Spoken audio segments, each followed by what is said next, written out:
San Bonifacio, año 675-755. 5 de junio. Apenas había pasado un siglo desde que los discípulos de San Gregorio Magno habían desembarcado en Inglaterra, y ya la isla de los piratas se había convertido en isla de los santos. Había santos reyes, vírgenes inflamadas en el amor de Cristo, ascetas que dejaban atrás a los solitarios de la Tebaida, sabios monjes y figuras magníficas de obispos. Había sobre todo apóstoles. El fuego del apostolado consumía a los nuevos convertidos y los empujaba lejos de su tierra. Pensaban en los pueblos del otro lado del mar, en aquellos sajones que tenían su misma sangre y hablaban su misma lengua y no conocían a Cristo. Los jóvenes que ingresaban en las escuelas monásticas, si estudiaban la retórica, era para adquirir el arte de persuadir y exponer la verdad. Si investigaban el sentido de las Sagradas Escrituras, era para enseñárselas a sus hermanos transmarinos. Si se ejercitaban en los rigores de la regla, era para templar su espíritu, para prepararse a los trabajos, a las fatigas y al martirio. Entre todos aquellos misioneros, el más ilustre es Bonifacio, el gran anglosajón, el apóstol de Germania. Nacido en el reino de Wessex, creció desde los 7 años en el monasterio de Nuchel. A los 20 era ya un maestro famoso que los abades se disputaban para dar a sus monjes la enseñanza religiosa y profana. A los 40 quieren hacerle abad, pero él cree llegado el momento de lanzarse a la predicación de la fe. Llega a Frisia lleno de entusiasmo, pero en la hora menos favorable, el duque Radbodo acaba de aniquilar las cristiandades nacientes y persigue a los misioneros en toda la región. El monje anglosajón no quiere perder tiempo. Pasa el Rin, atraviesa el reino de los francos, llega a Roma y se presenta al Papa Gregorio II con una carta de su obispo, Daniel de Winchester. El Papa le recibió benévolamente, examinó su doctrina, se informó de su pasado y le dio una carta en que decía: los piadosos deseos de tu celo inflamado en Cristo y las pruebas que me has dado de tu fe exigen que te llamemos a participar de nuestro ministerio para la dispensación de la palabra divina. Sabiendo que desde la infancia has estudiado las sagradas letras, os ordenamos que llevéis el reino de Dios a todas las naciones infieles que halléis en vuestro camino, y que en espíritu de verdad, de virtud, de amor y de sobriedad, derraméis en las almas incultas la predicación de los 2 testamentos. Armado de estos poderes, el misionero atravesó la Lombardía, llegó a Baviera y, habiendo sabido la muerte de Radbodo, se dirigió a Frisia para ponerse a las órdenes de San Wilbrordo, apóstol de aquella región. Trabajó a su lado algún tiempo, pero cuando el viejo obispo le propuso hacerle heredero de su dignidad episcopal, huyó a esconderse en los bosques de Turingia. Pronto se vio rodeado de un grupo de cristianos, resto de cristiandades organizadas por misioneros celtas y deshechas por la persecución y por la guerra. Los paganos mismos se acercaban a oírle y muchos de ellos recibían el bautismo de sus manos. Cruzó luego el país de Hesse y avanzó hasta las fronteras sajonas, siempre con el mismo éxito. A fines del año 723 estaba de nuevo en Roma. Había ido para dar cuenta al pontífice de los felices principios de su empresa y para consultarle sobre las dificultades que iban surgiendo en la misión. El Papa le consagró obispo de todas las tierras septentrionales. Cambió su nombre de Winfrido por el de Bonifacio y le envió al campo de su apostolado. Al pasar por Francia, el misionero se detuvo en la corte de Carlos Martel, donde solo vio indiferencia, escándalos, corrupción, prelados, cortesanos, adúlteros y homicidas elevados a las órdenes sagradas, y falsos doctores, que imitando a los maniqueos prohíben los alimentos permitidos. El gran obispo tiembla ante la grandeza de la obra que va a acometer. Le aterra el aislamiento. Se vuelve hacia los monasterios de Bretaña, en que su juventud había encontrado tantas luces y consuelos. Escribe a su obispo Daniel: según la costumbre de los hombres, que cuando el pesar les cerca, buscan fuerza y consejo en aquellos cuya sabiduría y amistad conocen. Y el obispo le contesta alentándole con el ejemplo de los apóstoles y los mártires, enseñándole a confiar en otro príncipe más poderoso que los de la tierra y prodigándole los consejos de su experiencia para la conversión de los paganos. No la emprendas, le decía, contra las genealogías de sus falsos dioses. Déjales que repitan que sus dioses nacieron los unos de los otros, por el abrazo del esposo y de la esposa. Trata, sin embargo, de convencerles que esos dioses y diosas, nacidos de un nacimiento humano, no son más que hombres, y que habiendo comenzado a existir, no existieron siempre. Convendrá comparar de cuando en cuando sus supersticiones a nuestros dogmas, sin palabras despectivas, a fin de que queden confusos más que exasperados.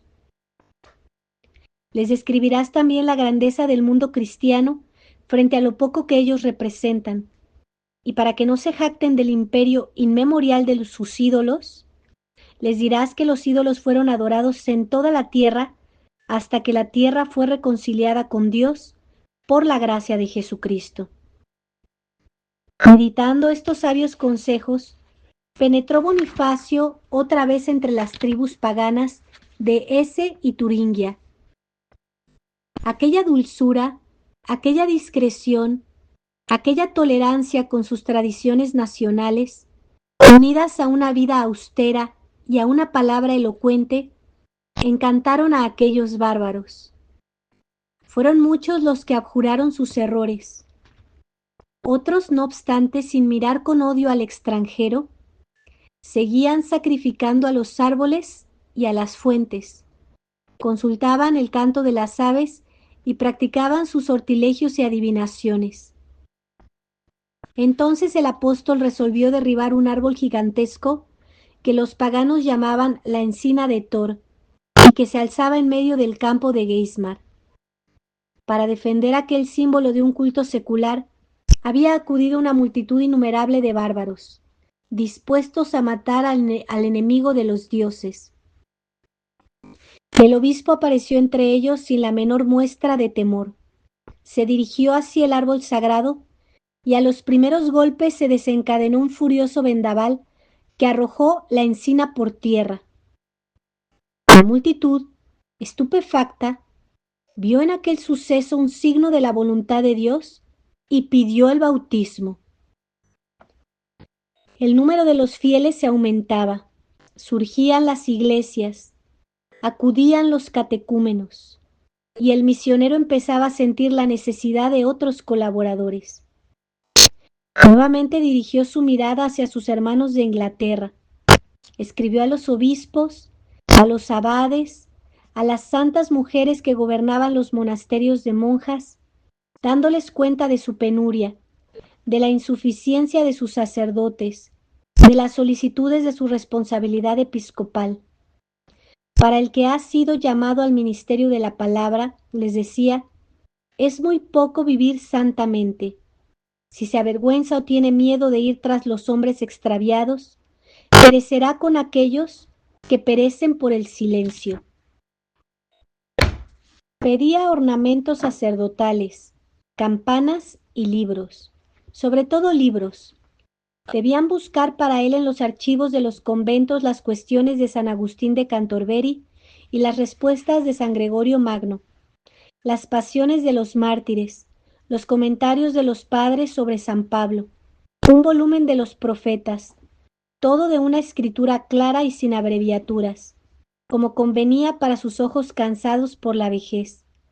La abadesa Eadburga recibió el encargo de transcribir las epístolas paulinas con letras de oro, a fin de honrar las santas escrituras ante los ojos carnales de los paganos. Los monasterios anglosajones respondieron con generosidad a aquel llamamiento. Al poco tiempo, el apóstol se vio rodeado de una multitud de discípulos, colonizadores entusiastas, hombres de reconocida habilidad en todas las artes, escritores, lectores y maestros. Tras ellos vinieron también las mujeres, viudas, vírgenes, madres, hermanas y parientas de los misioneros, deseosas de tomar parte en sus peligros y en sus consolaciones. Entre ellas estaba Lioba, insigne por su amor a Cristo, admirable por su celo, bella como los ángeles, emocionante en sus discursos, sabia en las escrituras, erudita en los santos cánones. Y aquellos germanos feroces que poco antes solo en la sangre hallaban su alegría, se arrodillaban ahora a los pies de estas dulces maestras. Pero no bastaba convertir a aquellos hombres, siempre dispuestos a volver a sus falsos dioses, a la rapiña, a la vida errante. Era preciso arrancar de sus corazones las raíces del paganismo, más tenaces que las de la encina sagrada de Geismar. Para esto organizó Bonifacio la jerarquía episcopal, lanzó a sus discípulos en todas direcciones y estableció grandes monasterios, como los de Fritzlar, Hersfeld, Fulda, Bischofheim, que debían garantizar la persistencia de su obra y ser, en las tierras evangelizadas, centros misionales, núcleos de vida estable y civilizada, refugio de los operarios evangélicos, focos de cultura, granjas agrícolas, puntos estratégicos de aquella conquista espiritual, graneros, escuelas y organismos industriales. Él mismo recorría el país bautizando y predicando infatigablemente.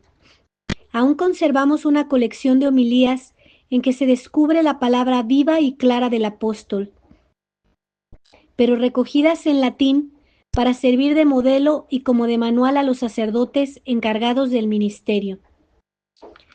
Al leerlas nos figuramos estar delante de aquellos neófitos groseros, tan ignorantes de las cosas humanas como de las divinas.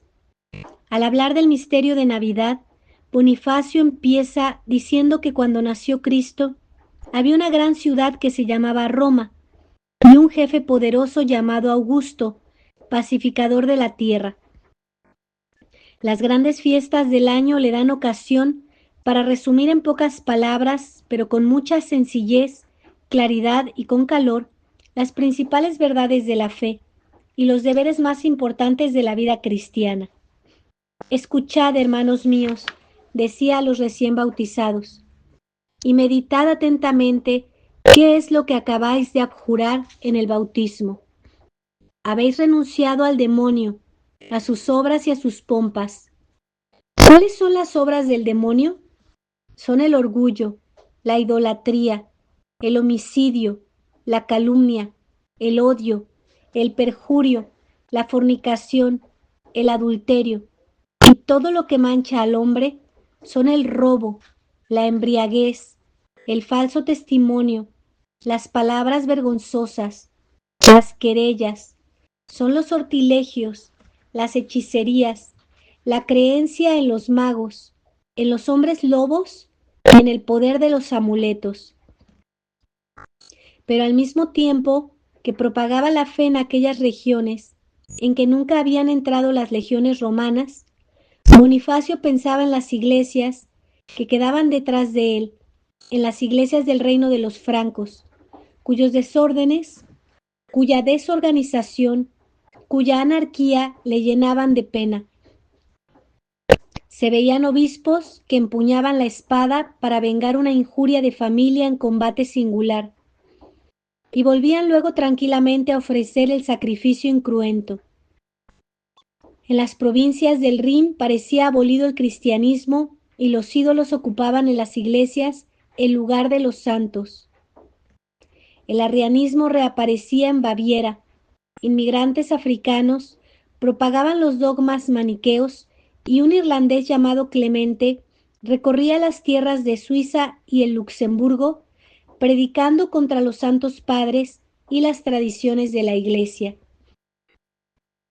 Había obispos de origen sospechoso, sacerdotes sin misión, siervos tonsurados, escapados de las tierras de sus señores, clérigos que salían tambaleándose de sus infames orgías para leer el Evangelio al pueblo, o administraban el bautismo después de haber inmolado el sacrificio del macho cabrío al dios Thor. Un pseudoprofeta arrastraba a las muchedumbres distribuyendo reliquias,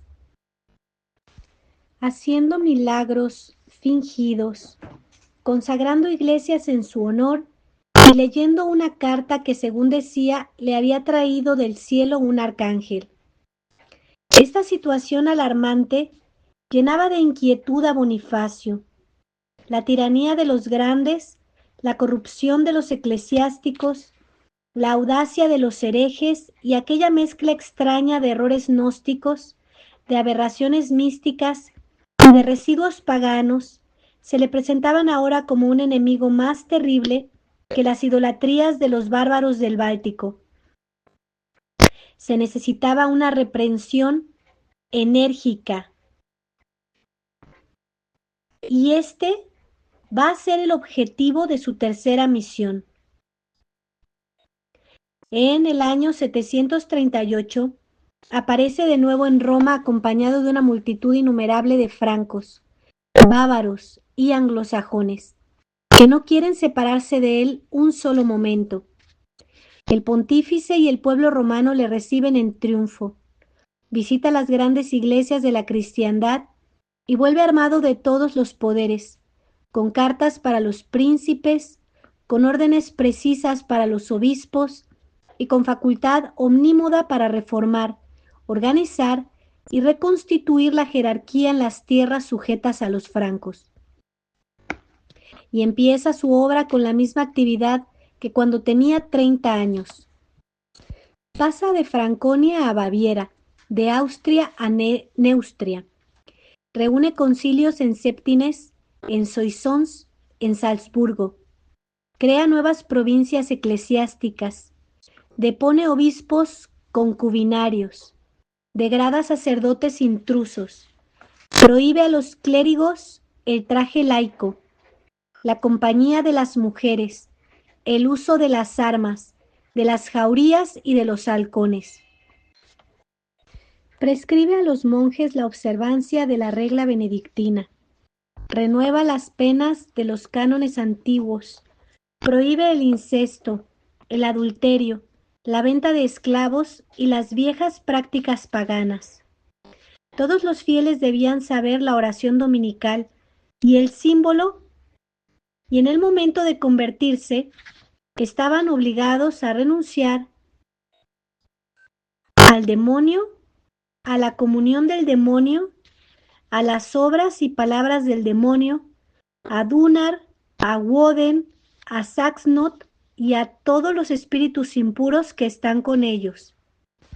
En el año 748, Bonifacio considera terminada aquella restauración y establece su residencia en Maguncia, pero desde allí sigue velando por todos los intereses de la Iglesia.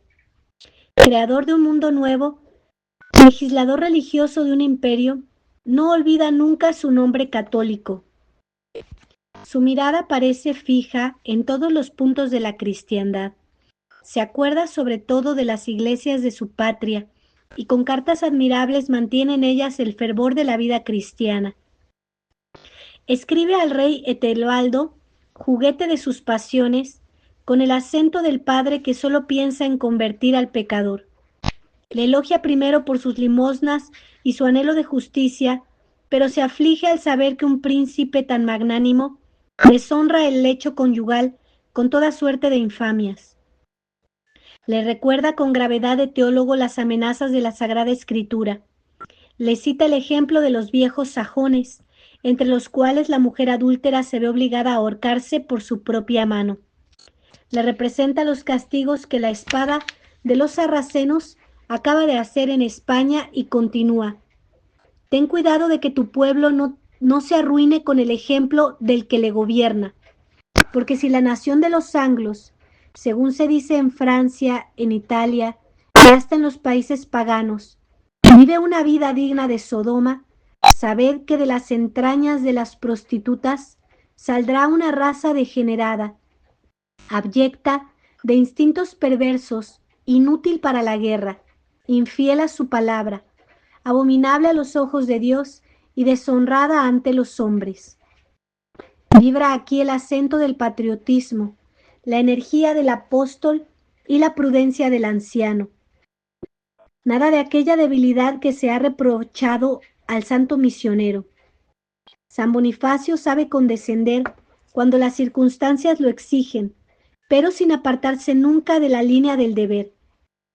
Seamos firmes en la justicia, escribe a un obispo. Preparemos nuestros corazones a la prueba, confiando en aquel que ha puesto la carga sobre nuestros hombros.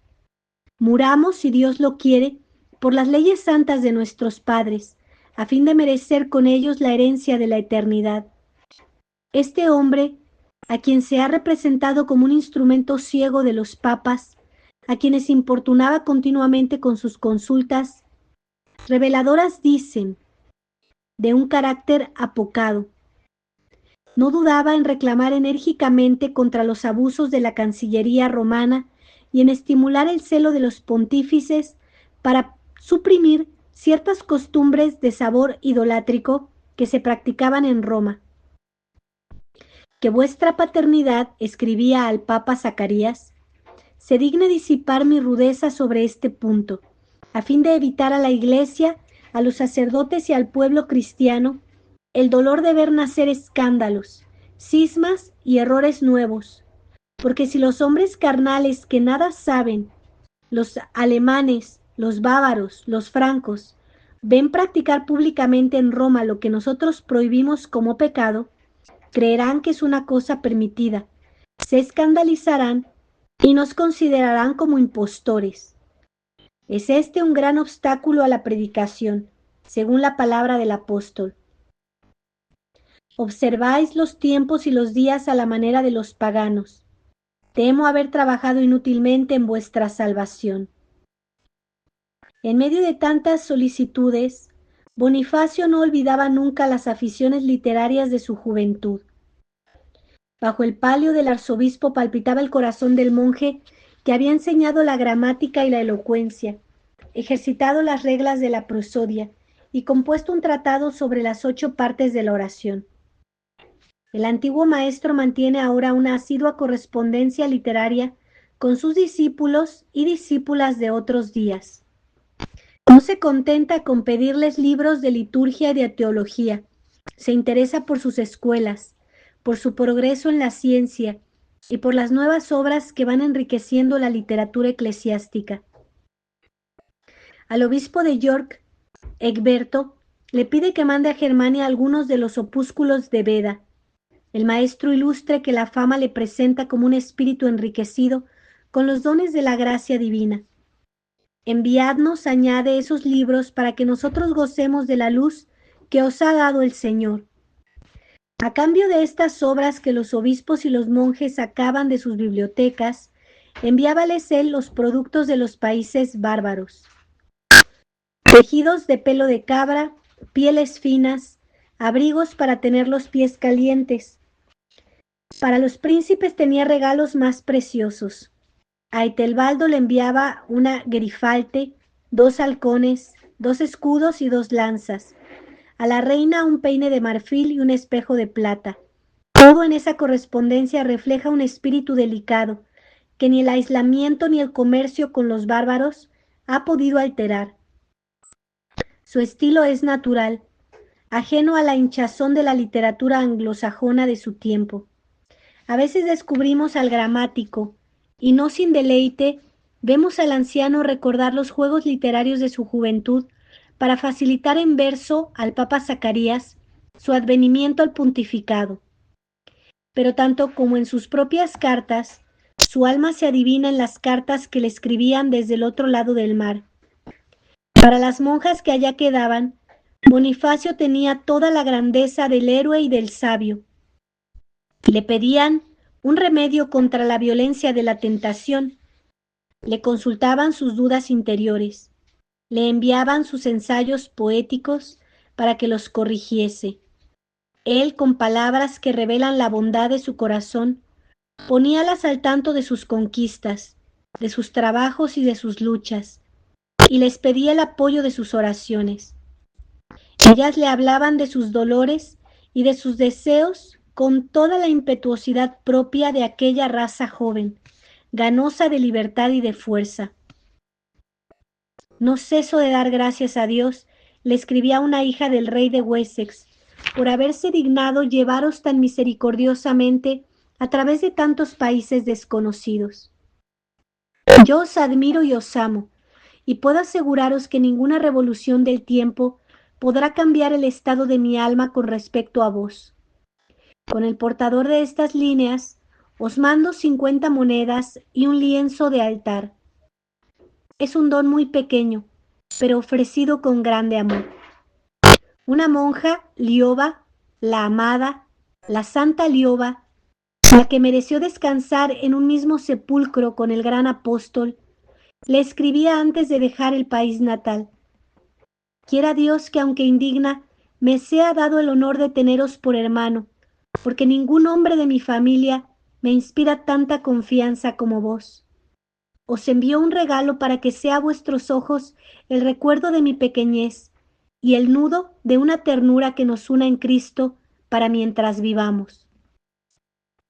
El desterrado de Germania, así se llamaba a sí mismo Bonifacio, contestaba con cartas ascéticas, con discursos religiosos, con poemas sobre las virtudes, en versos hexámetros, siempre amable, siempre agradecido a aquellos arranques de cariño sincero. Buscad con inteligencia, les decía, ¿dónde está la voluntad de Dios? Obrad virilmente con la fuerza que da la fe, pero hacedlo todo suavemente y con caridad. Y no os olvidéis de rezar por el último, el peor de todos aquellos a quienes la Iglesia romana ha confiado la predicación del Evangelio, para que cuando el lobo se presente no haga como un mercenario, sino que defienda, ejemplo del buen pastor, la Iglesia católica con sus hijos e hijas contra los herejes, cismáticos e hipócritas. Tal vez lo más bello en esta correspondencia es ese sentido profundamente humano de la vida, eso que alguien llamaría flaqueza, que nos encanta en los grandes corazones cristianos, como una prueba de que son corazones de carne y no de bronce. Al examinar los trabajos de este gran apóstol, que igualan en audacia, en constancia y en actividad a las más grandes proezas de la conquista española, nos encontramos, no obstante, con un alma delicada, atormentada de escrúpulos y agitada por las inquietudes. Una y otra vez necesita tranquilizar su conciencia, y este es el motivo de sus viajes a Roma y el objeto de varias de sus cartas.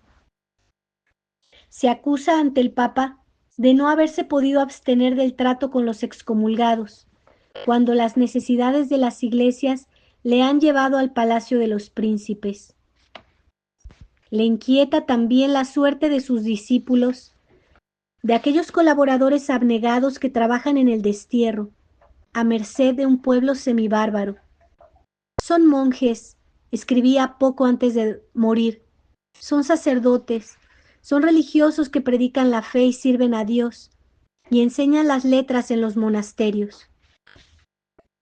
Su vida en las fronteras de los paganos es muy pobre. Tienen pan, pero no podrán encontrar vestidos, ni mantenerse en su puesto sin un consejo, sin un apoyo. y yo quisiera que alguien velase por ellos, bien sea que tenga que vivir o que morir. Estas últimas palabras expresan el presentimiento del fin. No obstante, el apóstol seguía recorriendo los países germánicos. Sus últimos años los consagra a la tierra de Frisia, donde había derramado los primeros sudores. La recorrió en el año 753, organizando nuevas iglesias. 2 años más tarde quiso tentar un supremo esfuerzo. Tenía 75 años de edad. Estaba enfermo, pero nada pudo detenerle. Puso en manos de su discípulo predilecto, San Lulo, su dignidad episcopal. Dejó todas las cosas en orden y se despidió entre sollozos. «Yo me voy», exclamaba, «porque el día de mi tránsito se acerca. Deseo ansiosamente esta partida y nada puede apartarme de ella.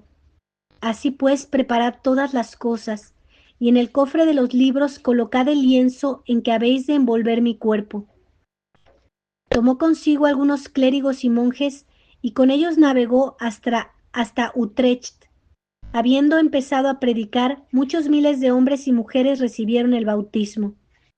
Designóse el 5 de junio para la imposición de las manos. El tabernáculo que debía servir de iglesia se había levantado cerca de Docum, a la orilla del río Burda.